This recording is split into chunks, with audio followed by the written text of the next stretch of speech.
For more than a decade, this stretch of land on Long Island was known for two things: wind, silence, and bodies. Not hidden deep in the woods, not buried underground, but left just off a public road, where thousands of cars passed every year without noticing what lay beyond the tall grass. For 13 years, the Gilgo Beach murders remained one of America's most disturbing unsolved cases. Until July of 2023, when police arrested a quiet, middle-aged architect named Rex Heuermann. They said they finally had their killer.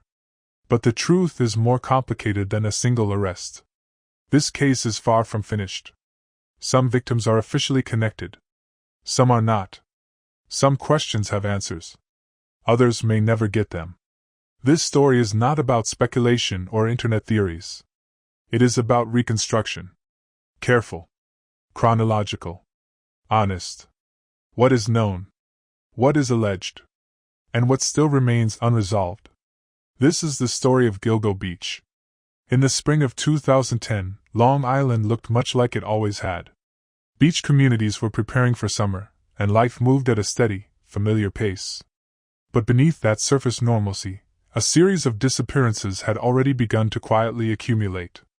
One of those disappearances would soon change everything. In May of 2010, a 24-year-old woman named Shannon Gilbert traveled to Oak Beach, a gated community near Gilgo. She was there to meet a client. What happened next is known largely through fragments, phone records, witness statements, and one haunting emergency call. That night, Shannon placed a call to 911. She stayed on the line for more than 20 minutes. During that call, she repeatedly said she was in danger. She told the dispatcher that someone was trying to kill her. Her voice shifted between panic and confusion. At times, she sounded disoriented. At other moments, terrified. The call ended abruptly. Shannon vanished. Police conducted a search, but it was limited in scope. None of these questions point to a single failure. Instead, they reflect a system strained by limited resources, internal dysfunction, and assumptions that would prove costly. In the years after the Gilgo Four were discovered, investigators struggled to determine whether they were looking at one offender or multiple offenders using the same dumping ground. This uncertainty shaped every decision that followed. If the crimes were connected, then patterns mattered. If they were not, then focusing too narrowly risked missing critical evidence. Without definitive proof, law enforcement remained cautious. That caution, while understandable, slowed momentum. As technology advanced, so did the tools available to investigators. Cell phone analysis became more precise. DNA databases expanded. Data once considered unusable could now be re-examined with greater clarity. The formation of the 2022 task force reflected a recognition that the case required a fresh approach. Not just new personnel, but new thinking. Investigators returned to the timeline of the victims' disappearances, reconstructing movements hour by hour. They mapped phone activity, travel routes, and communication patterns across years. They looked for consistency. They looked for repetition. They looked for behavior that stood out against the background noise of everyday life. According to prosecutors, one of the most compelling elements of their case involved how the burner phones were used. Not randomly, but deliberately. The phones allegedly contacted victims in similar ways, at similar times, and were discarded following specific patterns. When paired with location data, those patterns began to converge on the same geographic areas again and again. This was not proof on its own, but it was a starting point. From there, investigators examined physical evidence that had been preserved for years. Items collected at crime scenes were retested. Materials once thought to be inconclusive were reviewed using updated forensic techniques. Hair evidence, in particular, became central to the prosecution's narrative. According to court filings, hairs recovered from the victims were compared against genetic material linked to Rex Heuermann's household. Some of that material, prosecutors allege, came from family members. The implication was not that those family members were involved, but that trace evidence had transferred through shared environments. Defense attorneys have strongly disputed this interpretation. They argue that secondary transfer can occur through entirely innocent means. That shared spaces create unavoidable overlap. that forensic conclusions must be treated with caution. This debate will likely play a major role at trial, because at its core, the Gilgo Beach case rests on interpretation, not just of evidence, but of intent. The prosecution's challenge is to show that these connections form a coherent narrative of guilt. The defense's role is to break that narrative apart, piece by piece, to remind jurors that coincidence exists, that proximity is not proof, that allegations must be weighed against reasonable doubt. Beyond the courtroom, the case has reignited broader conversations about how society values victims. Many of the women connected to Gilgo Beach lived on the margins. Their disappearances did not generate the same immediate response as those of others might have. That reality has forced difficult questions into the open. Would this case have unfolded differently if the victims had come from different backgrounds? Would resources have been allocated sooner? Would pressure have mounted faster? There are no easy answers.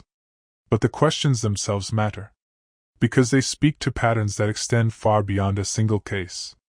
As the legal process continues, investigators have remained largely silent about whether additional charges could be filed in the future.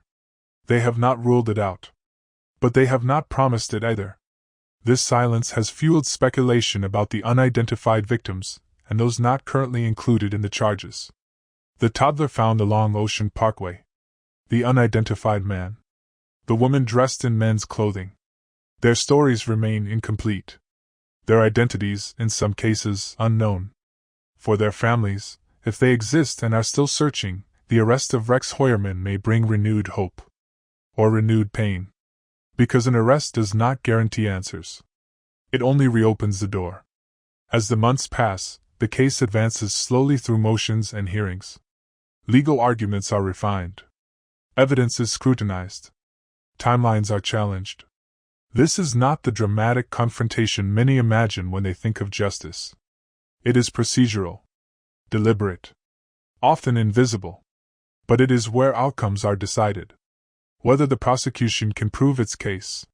Whether the defense can introduce reasonable doubt. Whether the jury, when the time comes, will be convinced beyond that doubt. Until then, the Gilgo Beach murders exist in a state of tension. No longer unsolved. But not yet resolved. They occupy the space between accusation and truth. Between suspicion and proof. Between past failure and the possibility of accountability. And as long as that space remains, the story continues. Not as a closed chapter, but as an unfinished one. As the case approaches trial, the weight of what lies ahead becomes clearer. For prosecutors, this is the moment where years of work will be tested under the harshest conditions possible. Every decision made during the investigation will be scrutinized. Every assumption will be challenged. Every piece of evidence will be examined not just for what it suggests, but for how it was obtained, preserved, and interpreted. For the defense, the task is equally formidable. They must dismantle a narrative that has already taken hold in the public imagination, while reminding a jury that public belief is not the same as legal proof. They must emphasize that allegations, no matter how disturbing, remain allegations until proven otherwise. And for the families of the victims, this stage brings a complicated mix of hope and fear. Hope that the truth will finally be acknowledged. Fear that it may never be fully known. Trials do not always bring closure. Sometimes they only clarify how much remains unanswered. As court proceedings continue, one of the most persistent questions surrounding the Gilgo Beach case remains unresolved. Whether the charged murders represent the full scope of the crimes, or only a portion of them. Law enforcement has been careful not to overstate its conclusions. Officials have repeatedly emphasized that the current charges reflect what they believe can be proven in court, not necessarily the entirety of what occurred along Ocean Parkway. That distinction leaves room for both possibility and uncertainty. It suggests that additional charges are not impossible. But it also acknowledges that time, evidence, and legal constraints may limit how much can ultimately be addressed. In the background, advances in forensic science continue. DNA databases expand. Genealogical research evolves. Techniques that seem impossible today may become routine tomorrow. For some cold cases, these advances have brought long-delayed answers. For others, they have only sharpened the outlines of what remains missing. The Gilgo Beach case sits at that crossroads. It is a reminder that justice is not a single event, but a process. One shaped by technology, human judgment, and the limits of certainty. Outside the courtroom, life along the coast goes on. Ocean Parkway remains open to traffic. The beach continues to draw visitors. The wind still moves through the tall grass. Most people who pass through the area will never think about what was discovered there. But for those who do, the place carries a different meaning. It represents how easily violence can hide in plain sight. How long truth can remain buried beneath routine and familiarity. And how difficult it can be to bring accountability to crimes that unfold quietly, over years, without witnesses. The Gilgo Beach murders have already changed how missing persons cases are handled in the region. They have reshaped conversations about victim advocacy, investigative transparency, and the role of technology in modern policing. They have also left an enduring mark on the families whose lives were permanently altered. For them, time is not measured in years or court dates. It is measured in absences. Empty chairs. Unanswered questions. As the legal process moves forward, there is no guarantee of resolution that satisfies everyone. Verdicts can clarify responsibility, but they cannot undo harm. Sentences can impose consequences, but they cannot restore what was lost. And even a conviction cannot answer every question about motive, method, or meaning. That is the reality of cases like this. They resist neat endings. They leave space for doubt. They remind us that truth is often complex, and justice imperfect. For years, the Gilgo Beach murders were a symbol of investigative failure. Now they are a test of whether accountability delayed can still be accountability delivered. Whether evidence gathered across decades can withstand the demands of due process. Whether the legal system can provide answers without sacrificing fairness. This story does not end with an arrest. It does not end with an indictment. It ends only when the facts are weighed, the arguments heard, and a judgment rendered according to the law. Until then, the case remains open in the most meaningful sense. Not just in the courts, but in the minds of those still waiting. And until that waiting ends, Gilgo Beach remains what it has been for so long. Quiet, unassuming, and unresolved. Months later, in December of 2010, authorities returned to the area to conduct another search for Shannon Gilbert. This time, officers walked along Ocean Parkway, a long, isolated stretch of road that runs parallel to the shoreline. That search did not find Shannon. Instead, it uncovered something no one was prepared for. Human remains. Then more. Not one body, but four. 4 women were discovered along the same narrow corridor, all within a short distance of one another. They were wrapped in burlap. Their remains had been left deliberately, placed in a way that suggested planning rather than haste. Investigators quickly realized they were looking at something far more serious than a single disappearance. The women became known as the Gilgo Four. Their names were Melissa Barthélemy, Megan Waterman, Amber Costello, and Maureen Brainerd Barnes. All 4 were young. All had worked as escorts. All had disappeared between 2007 and 2010. The similarities were impossible to ignore. This was no accident. This was no coincidence. Law enforcement was suddenly facing the possibility that a serial killer had been operating in plain sight for years. As word of the discovery spread, pressure mounted. Investigators expanded their search along Ocean Parkway, combing the dense brush that bordered the road. What they found only deepened the mystery. Between 2011 and 2012, additional human remains were discovered in the same general area. Some were partial. Some were skeletal. Some belonged to women. Others did not. Among the remains were those of a toddler, a man, and a woman dressed in men's clothing. The discoveries raised unsettling questions. Were all of these victims connected? Was this the work of one killer, or more than one? Had different crimes been committed in the same dumping ground years apart? To this day, law enforcement has not officially confirmed that all of the victims found along Ocean Parkway were killed by the same person. That distinction matters. Legally. And ethically. While the public and media often refer to the Long Island serial killer as a single individual, investigators have been careful not to make claims they cannot prove in court. That ambiguity would haunt the investigation for years. It complicated everything. It slowed progress. And it allowed doubt to grow.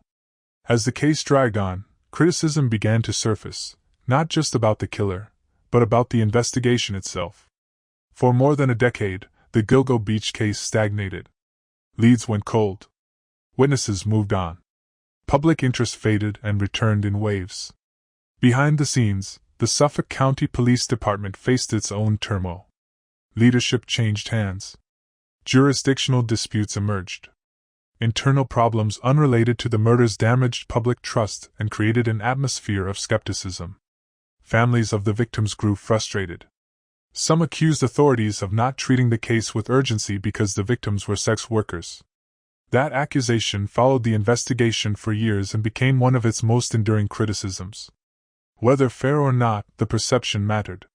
Because while the case remained unresolved, whoever committed these murders continued to live freely. They went to work. They paid taxes. They raised children. They blended into daily life. And year after year, no one was arrested. Then, quietly, something changed. In 2022, a new task force was formed. This time, the investigation would not belong to a single department. It would include Suffolk County Police, the New York State Police, and the Federal Bureau of Investigation. The goal was simple in theory, but daunting in practice. Start over. Re-examine everything. Investigators went back to old evidence with fresh eyes and modern technology. They reviewed phone records that had once been too complex to analyze fully. They studied burner phone activity, location data, and communication patterns. They re-interviewed witnesses. They re-evaluated timelines. One detail began to stand out. Several of the victims had been contacted using burner phones, disposable devices designed to avoid long-term tracking. But while the phones themselves were temporary, their usage patterns were not. Investigators noticed that these phones frequently pinged cell towers in Midtown Manhattan. More specifically, near a particular office building. That detail narrowed the field. From there, detectives examined parking records, vehicle registrations, and eyewitness accounts from years earlier. They compared descriptions. They mapped movements. Again and again, one name surfaced. Rex Heuermann. At first glance, he did not fit the public's image of a serial killer. He was a licensed architect, a husband, a father, a homeowner in Long Island. He had no violent criminal history. People who knew him described him as quiet, private, ordinary. But according to prosecutors, that was only part of the picture. Court filings would later allege that Heuermann lived a double life. That he used burner phones to contact sex workers. That he conducted online searches related to the murders. That DNA evidence recovered from victims matched hairs linked to his household. These claims, prosecutors emphasized, were based on forensic analysis, phone data, and years of investigative work. But they were still allegations, not convictions. In the American justice system, that distinction is critical. Even so, the evidence was strong enough to move forward. On July 13, 2023, Rex Heuermann was arrested. He was charged with the murders of Melissa Barthelemy, Megan Waterman, and Amber Costello. Later, prosecutors added a fourth charge for the murder of Maureen Brainerd Barnes. Authorities outlined their case in careful detail. DNA evidence, phone records, eyewitness descriptions, behavioral patterns. Almost immediately, the defense pushed back. They questioned the reliability of DNA transfer. They challenged the scope of search warrants. They raised concerns about media pressure and public perception. Heuermann pleaded not guilty. And the case entered a new phase. A legal battle that would determine not only guilt or innocence, but whether years of unanswered questions would finally be addressed in the courtroom. As of now, there is no verdict. No sentencing. No final answers. Pre-trial motions continue. Evidence admissibility is still being fought. And critically, many victims found along Ocean Parkway are not part of the current charges. Whether they ever will be remains unknown. For years, the Gilgo Beach murders were a symbol of investigative failure. Now they are a test. A test of evidence. A test of patience. A test of whether justice delayed can still be justice. This story does not end with an arrest. It ends only when the truth is proven in court. And until that day comes, Gilgo Beach remains quiet and unresolved. For the families of the victims, the arrest did not bring relief so much as it reopened wounds that had never healed. For years, many of them had lived in a state of suspended grief. They had buried daughters, sisters, and mothers without knowing who was responsible, or why their loved ones had been taken. The announcement of an arrest brought attention back to their loss, but it also raised a new set of fears. Would the evidence hold? Would the case finally move forward? Or would it collapse under scrutiny? As prosecutors prepared their case, they were careful in their language. They did not claim to have solved every disappearance linked to Gilgo Beach. Instead, they focused narrowly on the 4 women whose murders they believed they could prove beyond a reasonable doubt. That choice was strategic. In criminal court, overreach can be fatal to a case. Prosecutors must present evidence that is not only compelling, but admissible, reliable, and resistant to challenge. Every claim must survive cross-examination. Every piece of forensic evidence must have a clear chain of custody. Anything less can create reasonable doubt. According to court filings, investigators tied Rex Heuermann to the charged murders through a combination of circumstantial and forensic evidence that built slowly over time. Cell phone records placed burner phones used to contact victims in locations consistent with Heuermann's movements. Witness statements described a vehicle similar to one registered to him. Online search history allegedly showed an unusual interest in the case, including searches related to the victims and the investigation itself. And then there was the DNA. Prosecutors alleged that hairs recovered from the victims matched genetic material linked to Heuermann's household. Some of that material, they say, came from items as mundane as discarded trash. Defense attorneys have already signaled that they intend to challenge this evidence aggressively. They argue that hair transfer can occur innocently. That secondary transfer is possible. That DNA alone does not prove when or how contact occurred. These arguments are not unusual in modern criminal trials, particularly in cases that rely heavily on forensic science. What makes Gilgo Beach different is the sheer length of time between the alleged crimes and the arrest. Memories fade. Evidence degrades. Witnesses move, forget, or die. That passage of time creates vulnerabilities, even in strong cases. As the legal battle unfolds, the public continues to grapple with another unresolved question. Why did it take so long? For years, critics have pointed to early investigative missteps. Some argue that initial assumptions about the victims' lifestyles influenced how urgently their cases were pursued. Others point to internal issues within the Suffolk County Police Department that distracted from the investigation. Officially, law enforcement has acknowledged mistakes without admitting negligence. They emphasize that advances in technology, particularly in data analysis and DNA testing, played a crucial role in reviving the case. What could not be solved in 2010, they argue, became solvable in 2022. Still, the delay has consequences. Some families may never see charges related to their loved ones. Some victims may remain unnamed. Some questions may never have answers. Among the most difficult aspects of the Gilgo Beach case is the uncertainty surrounding the additional remains found along Ocean Parkway. The toddler. The unidentified man. The woman dressed in men's clothing. Law enforcement has never publicly confirmed how, or if, these victims are connected to the charged murders. Investigators have been careful to separate what they believe from what they can prove.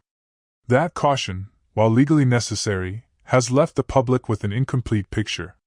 It has also fueled speculation, much of it unhelpful, and some of it harmful. Professional investigators rarely comment on uncharged cases for a reason. Any statement can limit future prosecutions or compromise evidence. So instead, the unanswered questions linger. Was there more than one killer? Did dumping patterns change over time? Were different victims targeted for different reasons? At this stage, no official answers exist. As Rex Heuermann remains in custody awaiting trial, the case has entered a quieter phase. Court dates approach slowly. Motions are filed and argued. Evidence is reviewed behind closed doors. This is the part of the process that rarely makes headlines. It is slow, methodical, and often frustrating for those watching from the outside.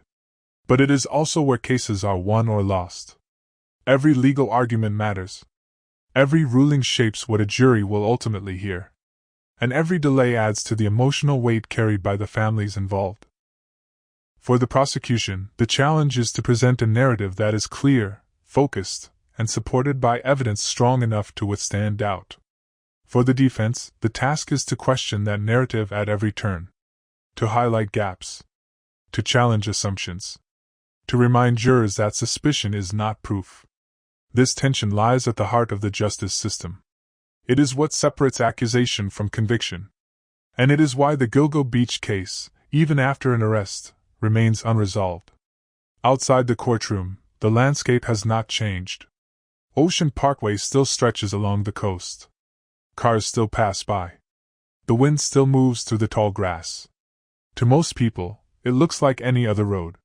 But for those who know the story, it carries a different weight. It is a reminder of how easily violence can go unnoticed, how long truth can remain hidden, and how difficult it can be to bring answers to light, even after years of searching. The Gilgo Beach murders are no longer a cold case.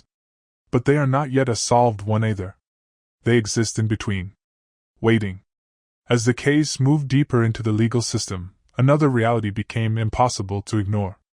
The Gilgo Beach investigation was no longer just about identifying a suspect. It was about confronting everything that had gone wrong along the way. For years, the murders had existed on the edges of public attention. Each discovery sparked brief outrage, followed by silence. Press conferences were held. Promises were made. But progress was slow, and confidence eroded. Some of the earliest investigative decisions would later be questioned by outside experts and former law enforcement officials. Why certain leads were not pursued more aggressively. Why jurisdictional boundaries complicated cooperation.